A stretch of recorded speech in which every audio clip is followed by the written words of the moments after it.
ሰውየውን ፍለጋ የጀመርኩት ከወራት በፊት ነበረ። በቅርብ ያውቁታል፣ ቤተኛ ናቸው፣ ወዳጆቹ ናቸው ወደሚባሉ ሰዎች ደዋወልኩ። ነገር ግን ያንዳቸውን ሙከራ አልተሳካልኝም። አንድ ሌሊት ድንገት ከተኛሁበት ብድግ ብዬ የአሜሪካን ድምፅ ሬዲዮ ባልደረባ ወደ ሆነችው እንደ ታናሽ እህቴ ወደማያት ጋዜጠኛ ስልክ መታው። እገሌን ፈልጌ ነበር አልኳት በቀጥታ። አድራሻውን ታውቂዋለሽ? ከደቂቃዎች በኋላ ስልክ ቁጥር ሰደደችልኝ። ዛሬ ተሳካልኝ። ናይሮቢ ኬንያ ላይ ያገኘሁት። ባለፉት 10 ዓመታት በኢትዮጵያ የፖለቲካ ሂደት ውስጥ ግንባር ቀደም ከሚባሉት የሀገራችን ፖለቲከኞች መሃል አንዱ ሆነው ይጠቀሳሉ። አድናቂና ነቃፊዎቹ መሳ ለመሳ ናቸው። በርካታ ደጋፊዎች ያሉትን ያህል የሚቃወሙት፣ የሚጠራጠሩትና ዛሬም ድረስ በአይነ ቁራኛ የሚከታተሉት ጥቂት የሚባሉ አይደሉም። ክስና ወቀሳ የሚዘንብበት፣ ውዳሴና ሙገሳ የሚርከፈከፍለት አነጋጋሪና አከራካሪ፣ በእርግጥም ደግሞ አወዛጋቢ ሰው ነው። እኔ ከመታሰሬ በፊት ሁለት ነገር እየመጣ እንደሆነ እርግጠኛ ነበር። ወይ እገደላለሁ ወይ እታሰራለሁ። እና ቤቴ ውስጥ ሁለት ሻንጣ አዘጋጅቼ ነበር። አንደኛው ፒጃማ ያለው እስር ቤት የሚሄድበት፣ አንደኛው ነጭ ጣቃ ያለበት የምቀበርበት። ከሁለት አንዱ እየመጣ እንደሆነ ግልጽ ነበር። ጃዋር መሐመድ ስለ ትናንቱ እናወሳለን፣ ስለ ዛሬው እናነሳለን፣ ስለ ነገው እንወያያለን። ጤና ይስጥልኝ፣ እንደምን ሰምታችኋል?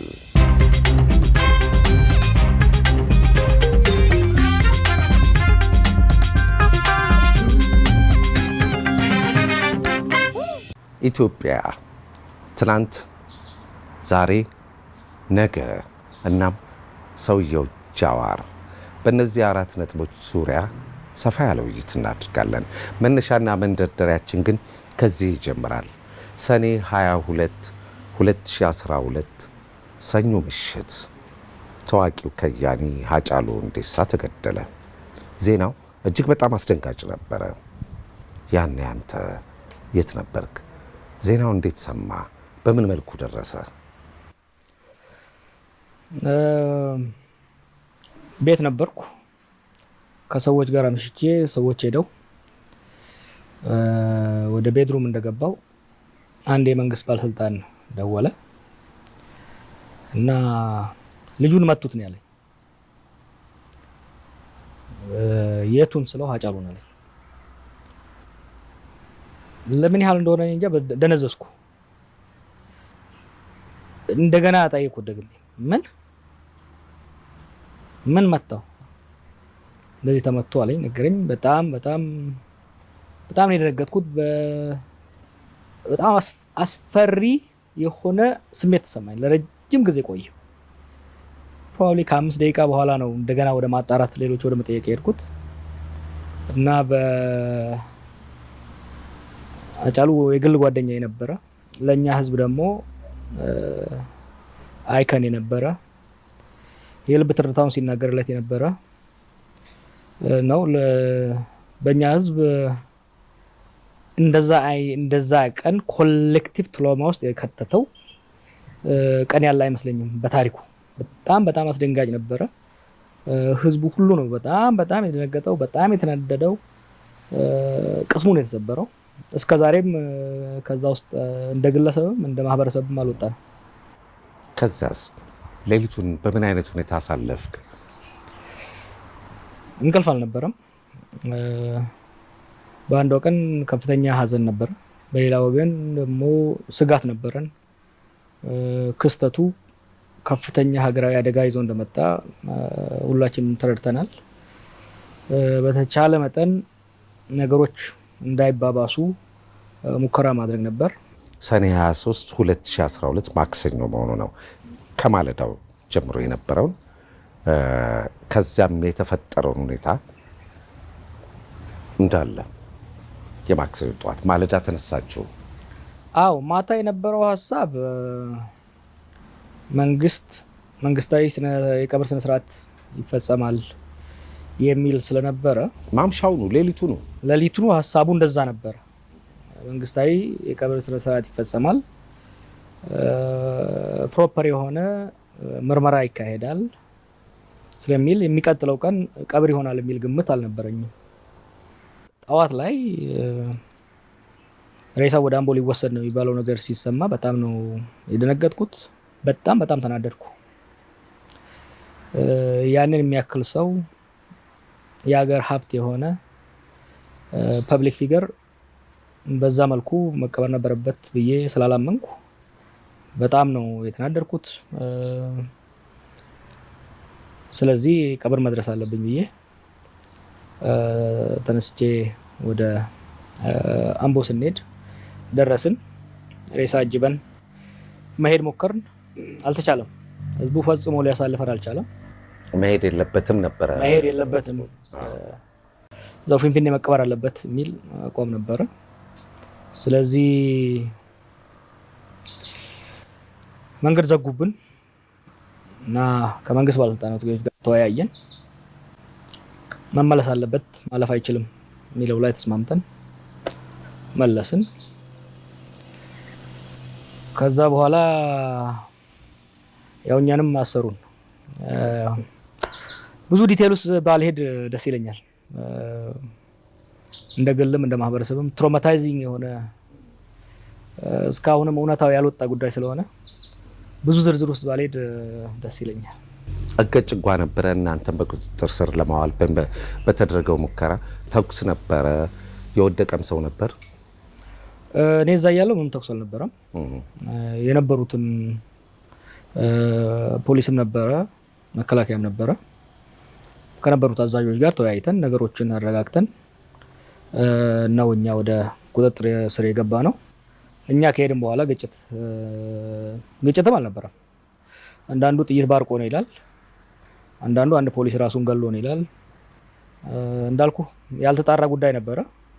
ያን ግን የሰማሁት ታስሬ በሶስተኛው ቀን ነው እንጂ ያለ እኔ እስካለሁ ምንም አልነበረ። አንተ ያለ ለህይወት አስጊ የሆነ ወደ አንተ መጣ እንደው ያነጣጠር ወይም ምናልባት ህይወትህን ሊያሳጣ ዋጋ ሊያስከፍል የሚችል ስሜቶች አልሸተቱም? አልነበሩም? ነበሩማ። ቢያንስ ወደ 500 የሚሆን ወታደር ነበረ ከፖሊስ እና ከመከላከያ በዛ ቦታ ላይ እስከ አፍንጫ የታጠቀ ነበር። ተረጋግተን ባናረጋጋ ኖሮ እኛን የሚጠብቁ ልጆችም ነበሩ። 3 ኃይል አለ። እኛን የሚጠብቁ ልጆች ነበሩ። የኦሮሚያ ፖሊስ ነበሩ፣ የመከላከያ ነበሩ። በጣም መፋጠጥ ነበረ። ቀስ በቀስ አረጋጋን። የነበሩት የመከላከያ አዛዦችም በጣም ብልህ ነበሩ። ተነግሯቸው የመጡትና ያዩት አንድ አልነበረው። ስለዚህ ተወያየን፣ ምን ይሻላል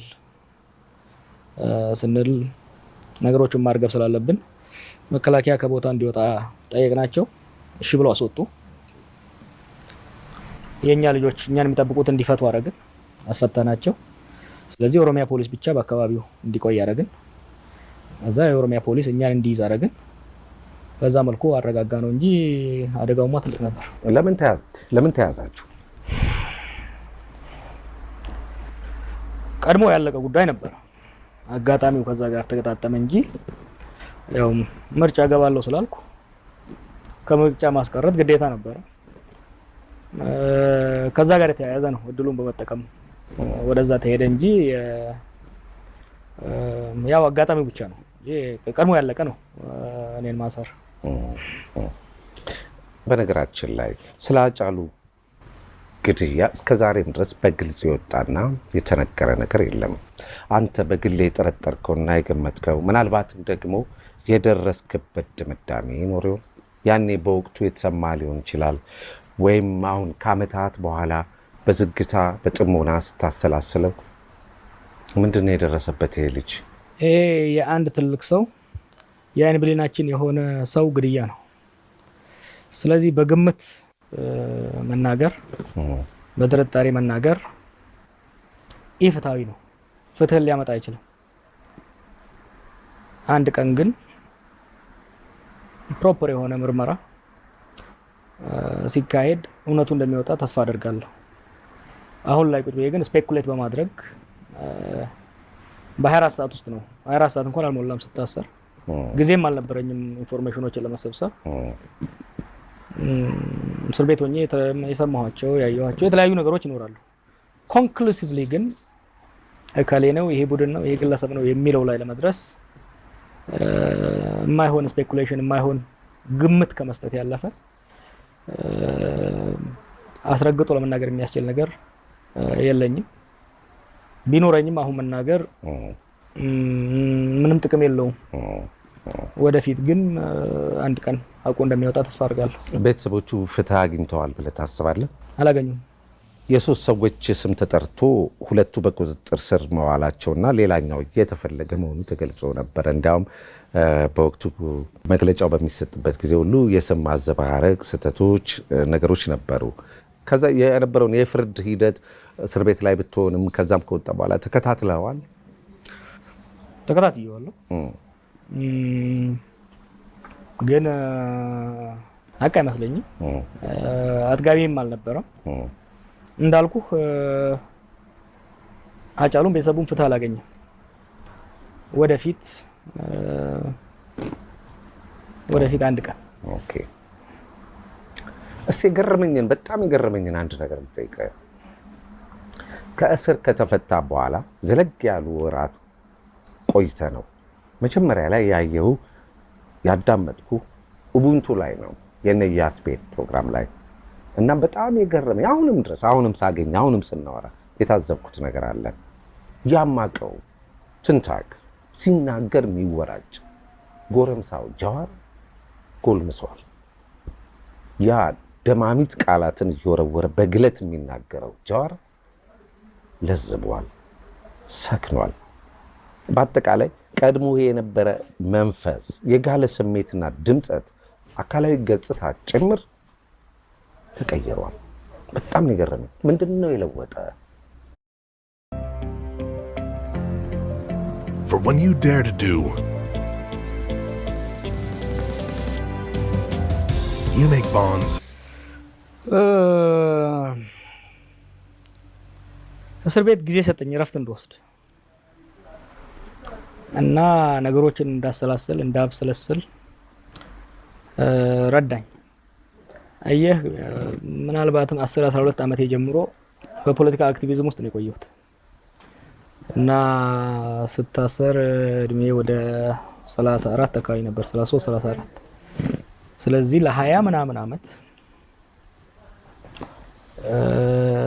አክቲቭ የሆነ ፖለቲካ ውስጥ ነበር የቆየሁት እና ጉርምስናው አለ፣ ቁጭቱ አለ፣ እልህ አለ።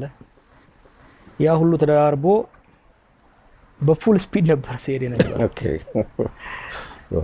እስር ቤት እንደገባው የመጀመሪያ 3 ሳምንት ተኛው።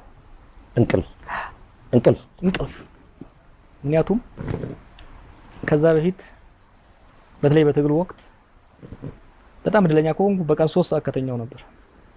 እሷንም 30 ደቂቃ እየተነሳው እንደዛ ተኛው። ትልቅ ሸክም የወረደልኝ ያህል ተኛ። በጣም አረፍኩ። እዛ በኋላ መጻፍ ጀመርኩ። እየተቀሰቀስክ ነበር አሉ ምግብ ብላ የምትባለው? እንቅልፍ ከተኛውበት ቀስቅሰውኝ ነው ምግብ ብላ የሚሉኝ። ሽንት ቤት የሚወስዱኝ ከእንቅልፍ ቀስቅሰውኝ ነው እና በጣም ተኛው እና የሆነ ሸክም ወረደልኝ ከ3 ሳምንት ከምናምን በኋላ። ከዛ መጻፍ ጀመርኩ። እዛ መጽሐፍቶች እየገቡልኝ ማንበብ ጀመርኩ። ብቸኝነቱ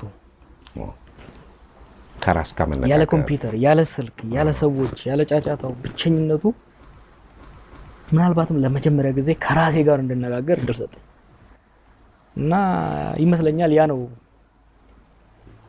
አንዳንዶች እንደሚሉት እንድበስል ያደረገኝና ተረጋግቼ እድል ሰጠኝ። ምናልባትም ቀደም ሲል ከአነሳው ጥያቄ ጋር ተዛምዶ ይኖረዋል ብዬ የምገምተውን አንድ ሀሳብ ልጥቀስ፣ እንደው ሳትደብቅ ንገረኝ። ጃዋር ተከበበ የተባለ ጊዜ የተቀሰቀሰው የደጋፊዎችህ ቁጣ፣ የተፈጠረው አደጋ